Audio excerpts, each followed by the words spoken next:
네, 네타냐후 이스라엘 총리가 이란의 핵, 미사일 역량을 무력화시켰다며 조기 종전 가능성을 시사했습니다. 이란 사태 관련해서 이원삼 선문대 국제관계학과 명예교수, 두진호 국가전략연구원 유라시아 센터장과 함께 이야기 나눠보겠습니다. 어서 오세요. 어서 오세요. 안녕하세요. 안녕하세요. 네. 이제 중동 전쟁이 마무리 수순으로 가는 걸까요? 관련 영상부터 보겠습니다.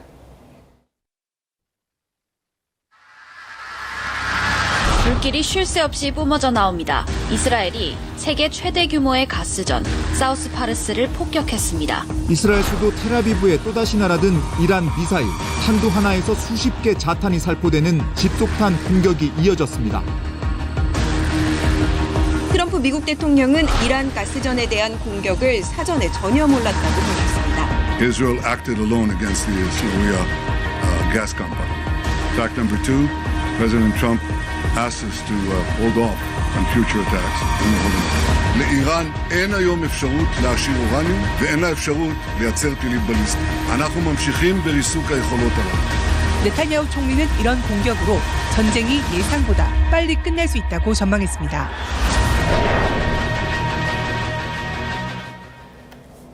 네. 과연 출구찾기에 시동이 걸린 걸까요? 네타냐후 이스라엘 총리가 개전 이후 두 번째 기자회견을 했는데 생각보다 빨리 끝날 수 있다고 했습니다. 이게 현실화될 가능성이 어느 정도라고 보세요? 상당히 많습니다. 왜냐하면 이스라엘과 미국은 이미 얻을 거 다 얻었습니다. 예. 그리고 이란의 경우는 많이 약화가 돼서 특히 군사적인 면에 있어서는 저거 다시 회복하는데 아마 상당히 오랜 동안 기간을 필요로 할 것이고요. 지금 얻을 걸 다 얻었다라고 하는 것은 단순히 군사적인 승리뿐만 아니라 그저께부터가 일어났던 그 가스전에 대한 그 공격으로 인해서 이란과 그 카타르 가스전이 지금 피해를 굉장히 심하게 받았거든요. 예. 근데 그 카타르 가스전 같은 경우 복구하는데 한 3년에서 5년 걸린답니다. 그렇군요. 그렇다면 거기서 수입을 하던 나라들은 다른 데서 대체해서 구해야 되거든요. 근데 이게 카타르 가스전에서 공급하는 게 전 세계 가스의 약 20%입니다. 특히 우리나라도 굉장히 많거든요. 그런데 이걸 당장 어디 가서 구해야 하는데 그걸 구할 때가 지금 현실적으로 미국밖에 없습니다. 그러니까 미국 가스가 조금 비쌌거든요. 그럼에도 불구하고 안정적으로 얻으려면 여기밖에 없다 보니까 지금 이 가스전 공격으로 인해서 즉 중동의 그 불안을 그걸 이용을 해서 미국은 확실하게 에너지 패권을 이번에 이제 잡게 됐거든요. 그러다 보니까 더 이상 할 필요 별로 없는 것 같고요. 단 승전의 이 이유를 즉 명분을 뭘로 찾느냐 이것만 좀 확보가 되면 아마 끝내지 않을까 싶습니다. 지금 이란의 지도자들이 여러 사망하면서 사실 종전도 어떤 협상을 해야 되는데 협상을 할 주체가 없다라는 분석도 나오고 있거든요. 이게 좀 조기 종전에 장애가 되진 않을까요? 네, 말씀하신 대로 이제 라리자니가 사실상 참수작전으로 제거가 됐고 그 이제 후임자로 사이드 잘릴리라고 하는 이슬람 원리주의자 강경파가 지금 후임자로 사실상 내정이 됐기 때문에 정치적 협상을 통한 그리고 외교적 대화를 통한 방법은 현재로서는 좀 어려워지는 것 같고요. 좀 전에 말씀하셨던 대로 이란의 에너지 인프라까지 지금 공격하는 상황이 돼버리다 보니까 굉장히 이란으로서도 이제 국가 존립 사태에 대한 어떤 심각한 위기의식을 느끼고 그렇기 때문에 더더욱 결사항전 의지로 나가야 된다라고 하는 내부 좀 결속이 이루어지고 있으니 이란 입장에서는 현재로서는 또 그들이 주장하는 몇 가지 종전 조건도 있고 해서 어떤 대화를 통한 종전에 요구하지 않을 가능성이 더 커 보이는 것이죠. 물론 미국과 이스라엘은 어떤 승전 분위기를 좀 만들어서 적절한 시점이 되면 출구 전략을 원하겠지만 현재 이란 입장에서는 그럴 의향과 의도가 없어 보입니다. 어쨌든 이번 전쟁 끝 이거 선언하려면 트럼프 대통령하고 네타냐후 총리가 동의를 같이 해야 되는데 이번에 조금 전에 언급해 주신 그 가스전 공격이요. 트럼프 미국 대통령은 나는 그거 반대했다라고 하고 있지 않습니까? 그럼 둘이 생각이 달랐던 거예요? 다른 것 같지는 않습니다. 그러니까 AP통신의 보도인데요. 알았는데 참여는 안 했다라고 했거든요.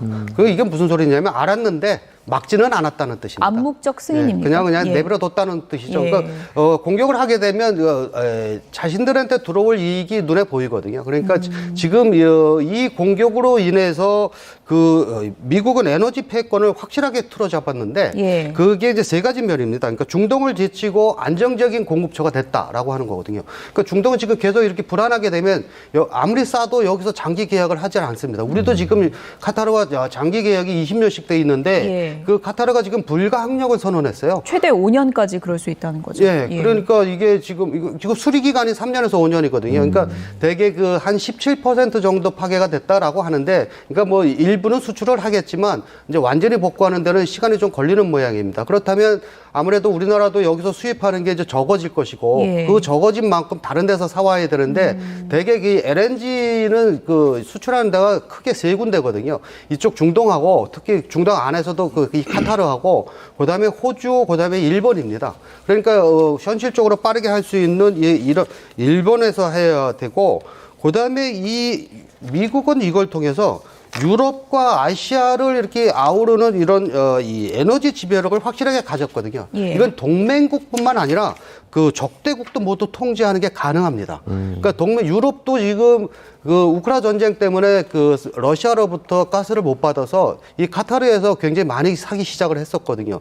근데 이제 유럽도 여기가 끊어지게 되면 미국과 이번에 확보를 못하면 유럽은 겨울나기 힘들어집니다. 그러다 보니까 당연히 미국 쪽으로 접근을 해야 되고요. 뭐 아시아 쪽은 뭐 말할 필요도 없고 그다음에 이 적국들도 역시 마찬가지다. 미국 입장에서의 적국은 예. 뭐 러시아와 중국 이런 데인데 중국도 지금 여기에 대비해서 그러다 보니까 이 러시아와 지금 이 호르무즈를 안 고치고 내륙 쪽으로 빼는 것을 지금 러시아하고 지금 얘기를 하고 있거든요. 이미 2017년에 개통되는 게 하나 있고, 그 다음에 이제 시베리아 것은 이제 장기 프로젝트긴 한데 그걸 좀 더 속도 내기 시작을 한다. 뭐 이런 식의 것들 하다 보니까 뭐 미국으로서는 하여튼 이런 걸 갖고 자신들의 정치력을 최대로 영향을 미칠 수 있는 것들이 있고요. 그 다음에 에너지 가격의 결정권이 그동안 중동에서 주로 했거든요. 이걸 이제 미국이 가져가게 됩니다. 그렇게 되면 달러 패권에 이어서 에너지 패권까지도 확실하게 차지할 것 같습니다. 지금 네타냐후 총리 같은 경우에는 트럼프 대통령 말을 따라서 이제 앞으로 뭐 가스전 공격하지 않겠다 이렇게 말은 했는데 덧붙인 말이 지상군의 어떤 추가 투입이 필요하다 이런 말을 하고 있어요. 이게 확실히 조기 종전을 원하는 게 맞나요? 일단 미국과 이스라엘의 상황 인식에 있어서 예. 이견이 좀 있어 보입니다. 물론 다 진실인지 사실인지 알 수는 없죠. 왜냐하면 말씀하신 대로 네타냐후 총리는 지상전이 필요하다라는 입장이고 또 반면에 도널드 트럼프 미국 대통령은 기자들의 질문에 대해서 지상전 필요 없다 또 이렇게 얘기를 했는데요.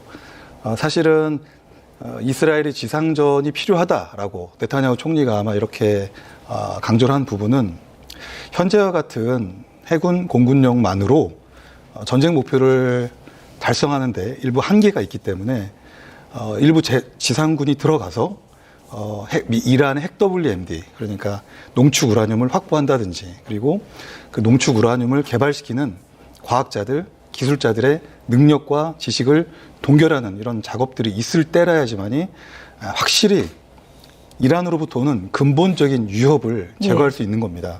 그래서 네타냐후 총리가 지상전을 언급했다는 것은 사실 조기 승리 선언과 배척되는 부분이 있고요. 그 얘기는 이 전쟁이 갖고 있는 속성, 불확실성입니다.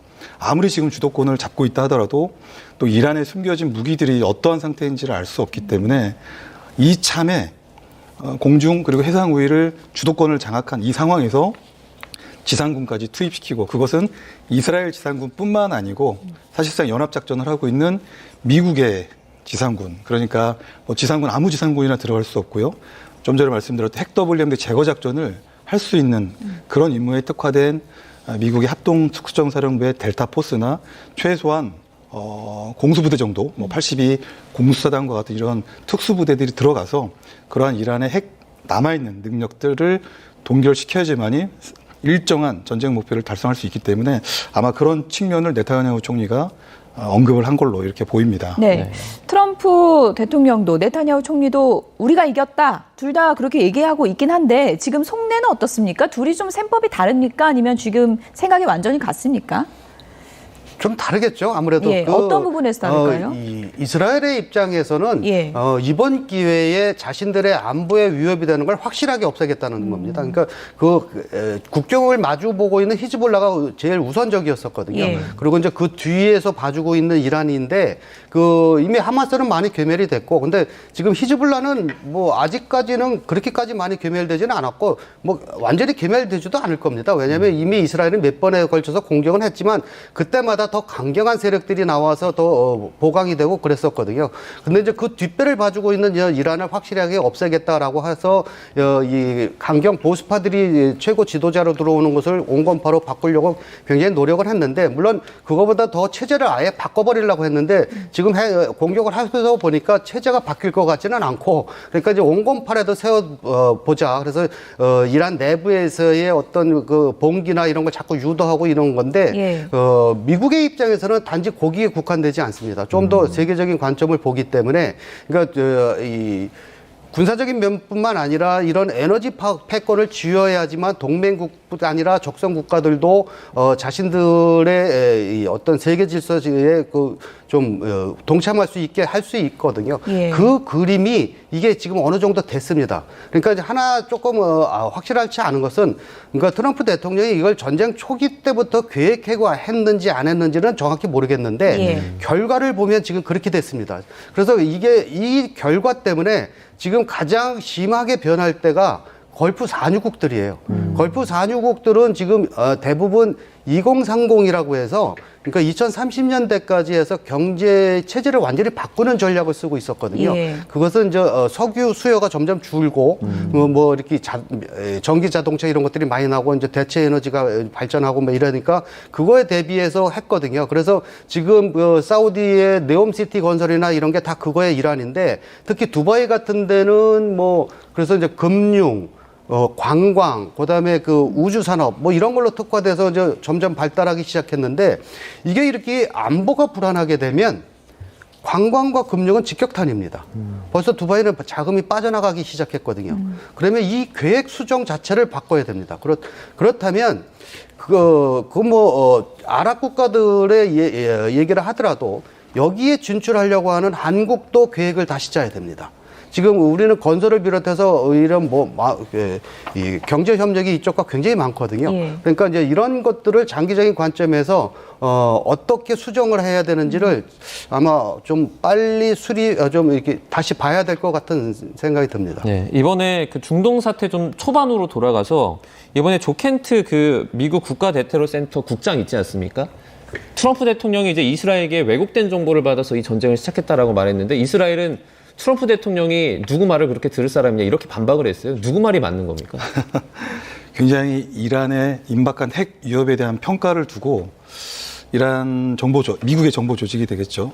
국가정보국을 포함한 미국 정보당국의 판단과, 그리고 트럼프 대통령의 상황인식이 조금 차이가 있었다라는 것이 최근에 국정정보위원회를 통해서 일부 좀 밝혀졌습니다. 네. 그런 과정에서 이 트럼피즘 마가주의 핵심 인물인 조켄트 전 대테러센터 국장이 일종의 양심 선언을 해버린 것이죠. 그래서 이 전쟁을 결심하고 시행하는 과정 자체가 민주적이지 않았고, 그 결심하는 것도 미국의 독자적이고 어떤 주권적인 결정이 아니고 특정 국가, 제3의 국가, 이스라엘이 되겠죠.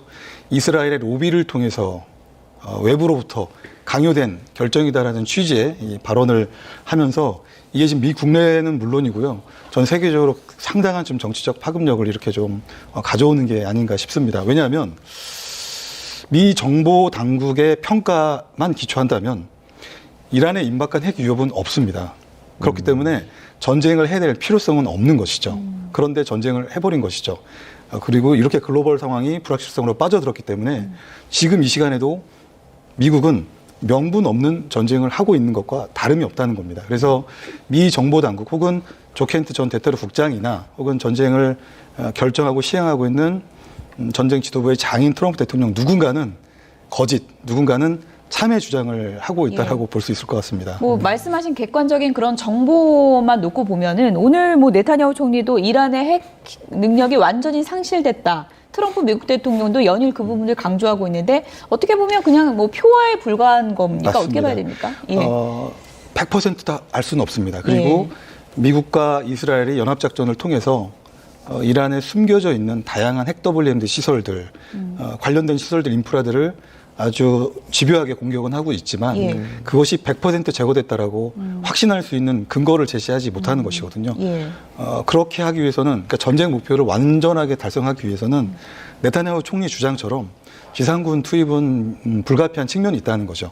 직접 핵 WMD를 제거할 수 있는 능력을 갖춘 부대들이 들어가서 눈으로 확인하고 남아있는 잔여 능력에 대한 그 능력을 동결시키고 그것을 확인할 수 있을 때, 그래서 이란이 두 번 다시 농축 우라늄을 개발하지 않거나 그런 유사한 시설들을 만드는 의도조차 제거할 때라지만이 사실상 이 전쟁 목표가 달성이 될 수 있는데 아직은 그런 수준은 아닌 것 같고요. 이란이 또 믿는 구석이 있다면 바로 남아있는 농축 우라늄 그리고 인프라 시설들이 일부 남아있다라고 하는 그런 것에 근거하는 것이 아닌가, 이렇게 저는 평가합니다. 네타냐후 총리가 트럼프 대통령에게 무엇을 하라고 지시할 수 있는 사람이 있다고 생각하느냐, 트럼프한테 누가 지시할 수 있느냐 이 얘기인데, 그러면 트럼프 대통령이 전쟁 끝 선언하면 네타냐후 총리는 뭐 따라갈 수 있다는 겁니까? 반대로 어떻게 봐야 됩니까? 뭐 따라는 가겠죠. 왜냐하면 지금 군사적인 측면에서만 봐도 이미 무기가 많이 소진이 됐는데 미국이 안 대주면 못합니다.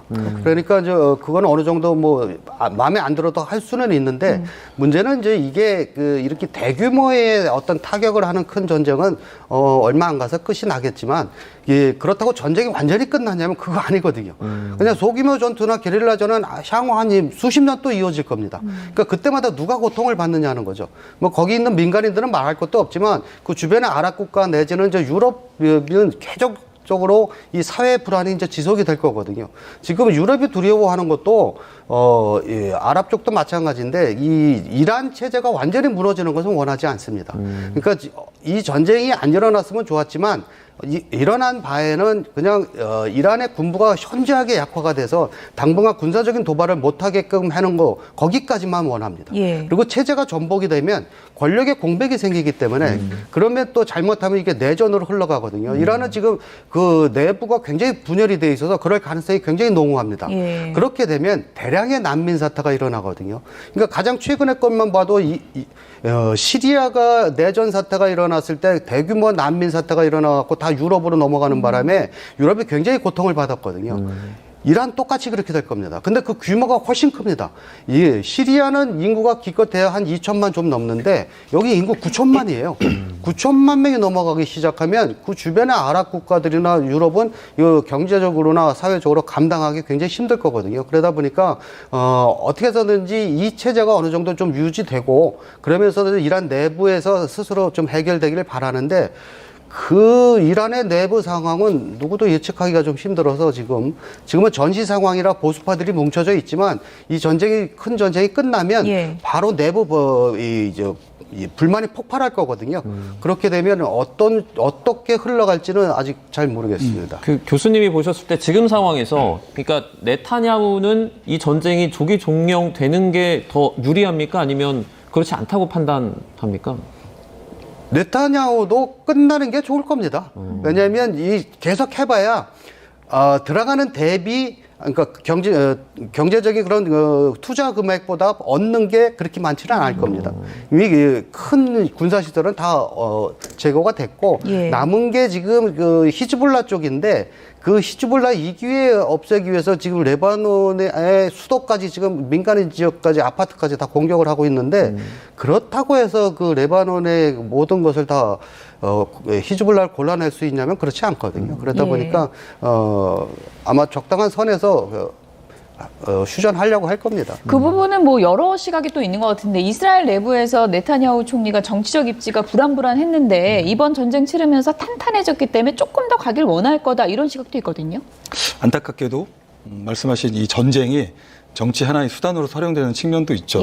전쟁이 아니었으면 또 하마스와의 또 일전이 아니었으면 네타냐후 총리가 사실상 자리를 보존하기 힘들었을 텐데 지금은 뭐 하마스 말씀하신 대로 괴멸 직전까지 군사적 성과를 달성했고 이제는 이스라엘의 근원적 그 존재 자체가 위협인 헤즈볼라를 포함한 헤즈볼라를 지원하는 이란까지 공격을 하고 있기 때문에 네타냐후 총리 입장으로서는 최소한 보수 진영으로부터 탄탄한 지지를 받고 있어서 정권 안보 차원에서도 굉장히 긍정적인 측면이 있겠습니다. 트럼프 미국 대통령이 연일 동맹국들도 좀 힘을 모아달라 이렇게 호소를 하고 있는 상황에서 일본 다카이치 총리가 트럼프 미국 대통령을 만났는데요. 어떤 표정이었을까요? 영상 보시죠.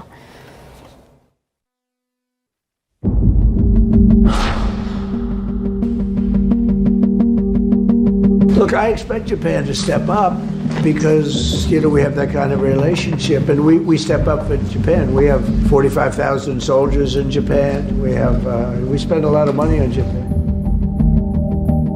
Who knows better about surprise than Japan? Okay? Why didn't you tell me about Pearl Harbor? Okay? Why didn't you tell me about Pearl Harbor? Okay? そして我が国は周辺国に対する攻撃、ホルムズ海峡の実質的な閉鎖についてもこれは非難をし。 회담 직후 일본 기자들과 만난 다카이치 총리는 트럼프 대통령에게 일본 법률상 가능한 것과 불가능한 것을 설명했다고 말했습니다. 호르무즈 파병이 어렵다는 뜻을 전달한 것으로 보입니다.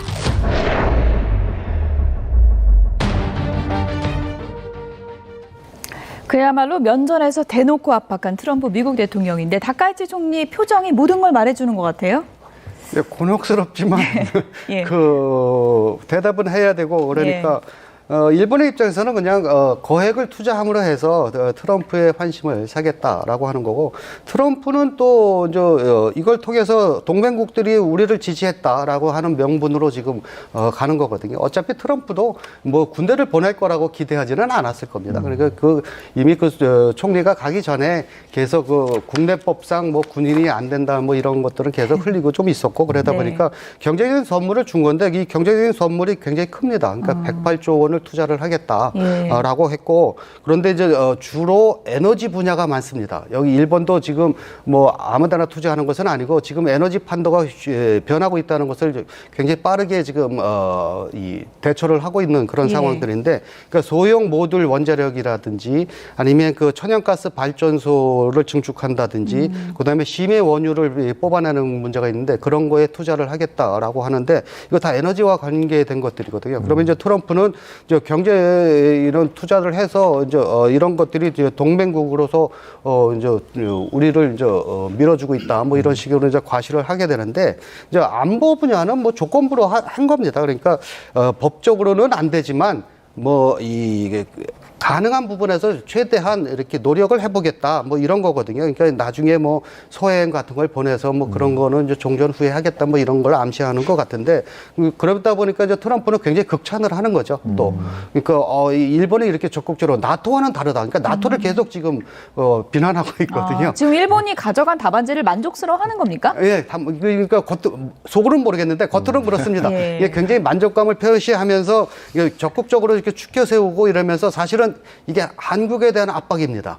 한국도 알아서 해라.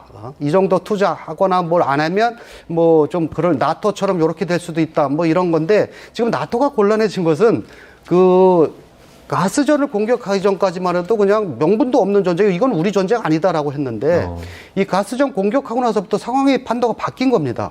당장 구해야 되는데 구했다가 미국밖에 없으니 이걸 이제 미국과 어떤 식으로 또 접근을 해야 되는지 이제 그런 난제가 남아 있는 상황입니다. 일본은 직접적인 파병에 관해서는 말씀해 주신 것처럼 선을 좀 그은 모습인데 그러면 이 결과가 우리나라 입장에서는 조금 나중에 우리도 어쨌든 그런 제안을 받을 수 있잖아요. 좀 협상을 하기 수월해졌다라고 판단할 수 있나요? 일단 정부 입장에서 보면 한숨을 돌리는 그런 역량은 있을 것 같습니다. 파병 부분에서는. 네, 만약에 일본이 평화헌법의 제한사항이 있지만 또 여타 하위 법령들이 있잖아요. 평화 안전과 관련된 법제 정비법들, 자위대법이라든지 뭐 중요 역량사태 안전확보법과 같은 이런 법을 통해서 예외적인 상황 그리고 일본도 호르무즈 해협을 통해서 상당량의 절대적인 다수의 지금 에너지를 공급을 받고 있는 상황에서 이 생명선이 끊기면 일본의 국가 존립 위기 사태를 초래할 수 있으니 그런 명분을 들어서 트럼프 대통령이 주장하는 이제 호르무즈 해협에서의 다국적 연합 해상 작전에도 참여할 수 있다라고 하는 이런 여지들을 저는 어느 정도 열어놓았다고 생각하고요. 예. 다만 이것에 대해서 화끈하게 트럼프 대통령에게 답을 주지는 않았기 때문에 예. 우리 정부 입장에서 일단 한숨은 돌리지만 예. 이 교수님 지적하신 대로 일단 파병 대신에 많은 경제적인 투자를 통해서 어떤 환심을 사고 시간을 벌고 있는 과정은 여전히 트럼프 대통령 그리고 미국으로부터 일본은 그리고 앞으로 이 한국은 예. 이 호르무즈 파병에 대한 압박을 예고하기 때문에 예. 아직 이 게임은 끝나지 않은 것이고요. 계속적으로 무한적으로 동맹 국가들이 압박을 받을 수밖에 없는 그런 상황이 아닌가 네. 싶습니다. 미일 정상 간 대화 나누는 장면을 계속 보여주시면 좀 좋을 것 같은데요. 트럼프 미국 대통령과 다카이치 일본 총리, 지금 뭐 미일 정상회담 후에 기자회견도 있었고요. 두 정상이 거리가 상당히 가깝게 앉아 있어요. 면전 압박의 강도가 상당히 좀 높았을 것 같은데 진주만 얘기를 갑자기 꺼내 들었어요. 트럼프 대통령이. 아마 일본 총리 입장에서는 굉장히 황당했을 겁니다. 예. 전 듣는 일반인들도 황당하던데 예. 그 진주만 공격은 적국이에요. 적국에다가 우리 공격한다고 얘기해 줘야 되겠습니까? 저 눈 커진 거 사진 보이십니까? 근데 지금 유럽이 반발하는 것은 우린 동맹인데 안 가르쳐 줬다는 거거든요. 예. 근데 그걸 저게 맞는 얘기인지 잘 모르겠습니다. 좀 준비된 얘기일까요? 아니면 저기 즉흥적으로 나온 걸까요? 어떻게 보세요? 즉흥적인 것도 있고 예. 좀 감정도 저는 섞였다고 생각을 감정이 해요. 섞였다. 왜냐하면 예. 이 교수님 지적하신 대로 전 적국 상황이었잖아요. 예. 일본은 당시에 이제 독일, 이탈리아와 함께 삼각 동맹을 체결을 했고 진주만을 핀포인트로 일본이 공격함으로써 사실상 이제 미국이 대독 선전포고를 함으로써 2차 세계대전에 뛰어드는 그런 계기가 된 건데 중요한 건 진주만 때 미군의 수많은 희생이 있었습니다. 예. 뭐 군함들 뭐 20여 척이 이렇게 파괴가 됐고 해상에서 병력들 3,000명 이상이 이렇게 사실상 수장이 됐기 때문에 미국으로서는 가슴 아픈 역사죠. 예. 그런데 트럼프 대통령이 저 얘기를 했던 건 기습의 중요성을 강조하려고 했던 건데 맥락은 좀 안 맞는 거예요. 맥락이 전혀 맞지 예. 않는 걸 지금 예. 다카이치 총리 앞에 저렇게 해버리니까 예. 아마 다카이치 총리 표정은 올해 가장 놀란 표정이 됐을 겁니다. 그 미일 정상회담을 보고 이제 아까 센터장님께서 말씀해 주셨지만 일단 파병에 한해서는 우리나라가 한숨을 돌렸지만 어쨌든 그에 준하는 뭐 경제적인 투자라든지 이런 걸 또 해야 되잖아요. 그것도 다른 부담이 될 수 있을 것 같아요. 네, 경제적인 부담은 굉장히 많이 있을 겁니다. 근데 이미 우리는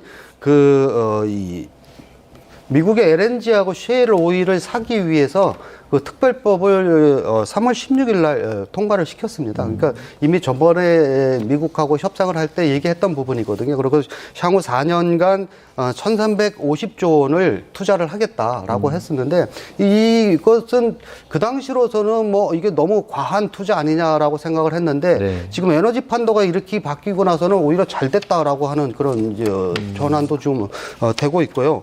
그다음에 지금 알래스카 LNG 프로젝트가 있습니다. 그러니까 거기 이제 투자 지분을 좀 더 넓혀 나가겠다라고 하는 건데 그래서 정부에서도 지금 보면 이 중동 쪽에서 들어오는 거 말고 태평양 북부 쪽으로서 들어오는 게 지금 우리한테 한 20% 정도인데 이걸 예. 40%까지 올리겠다라고 하는데 사실은 이제 그동안 알래스카 투자나 뭐 이런 것들은 이게 중동산보다 사실 좀 비싸거든요. 그래서 이제 투자를 좀 더 경제적인 이유 때문에 투자를 했던 건데 지금의 이렇게 중동의 군사적인 상황이 불안하게 된다면 비싸도 그쪽에 투자를 할 가치가 지금 새롭게 생긴 거라 우리도 그러니까 이런 투자의 규모나 방향을 그래서 빨리 다시 정립을 해야 된다는 겁니다. 그러니까